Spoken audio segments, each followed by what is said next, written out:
Bermeoko udalak neurri zehatzak hartuko ditu COVID-19 dela eta eman gabe geratu diren hainbat zerbitzuren gainean eta negozioak itxi behar izan dituzten merkatari, ostalari eta zerbitzu enpresei zuzenduak. Besteak beste, udaltasa eta bestelakoen ordainketa egiteko epeak luzatuko dira, eman gabe geratu diren hainbat zerbitzu herritarrei ez zaizkie kobratuko, eta dekretuaren aginduz itxi beharra izan duten merkatari, ostalari eta zerbitzu enpresei zastarbatze tasan deskontuak egingo zaizkie.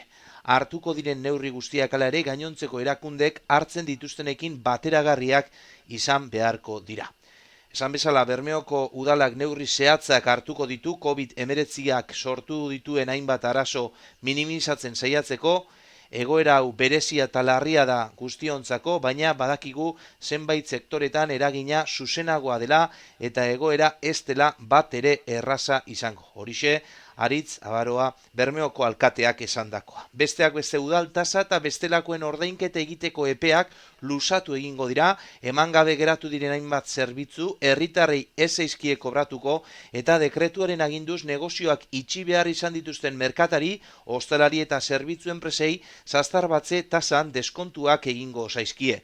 Hartuko diren neurri guztiak hala ere gainontzeko erakundek hartzen dituztenekin bateragarriak izatea nahi dute udal arduradunek eta horretarako unean uneko azterketa egiten joango dira modu koordinatuan.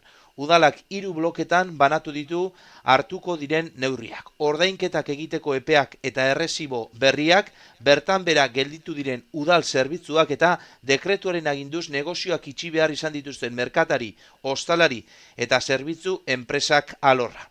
Neurri zehatzak definitzen dira hauetako puntu bakoitzean. Lehenengo puntuan, ordainketak egiteko epeak eta erresibo berriei dagokionez, martxoaren 14tik aurrerako ordainketa epea duten ordainketak atzeratu egingo dira.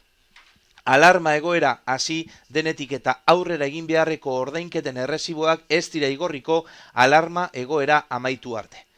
Bigarren puntu modura, bertan bera gelditu diren udal zerbitzuen gainean, herritarrei ez zaizkie kobratuko alarma egoeraren ondorio zerbitzua eman ezten epeari dagokion partea. Musika eskolako tasa, kirol ikastaroak eta kiroldegiko kuota. Eta bestalde, dekretuaren aginduz negozioak itxi behar izan dituzten merkatari, ostalari eta zerbitzu enpresei dagokionez, udal jabari publikoan dauden merkatari, ostalari eta zerbitzu enpresei alokairuak, emakidak eta okupazio tasak dekretuaren aginduz itxita dauden negozioei ez zaizkie itxialdiaren epeari dagokion parte proportzionalik kobratuko. Ostalaritza terrazei dagokionez, negozioak dekretuaren aginduz itxita dirauen epean, ez da terrazen gaineko tasari kobratuko. Eta zastarbatze tasari dagokionez, negozioak dekretuaren aginduz itxita dirauen epeari dagokion deskontua egingo da zastarbatze sisteman. Azkenik, autonomo eta herriko enpresei ere aholkularitza zerbitzu eskainiko zaie, izan ere erakunde guztietatik sektore honentzako laguntza neurriak iragartzen hasi dira.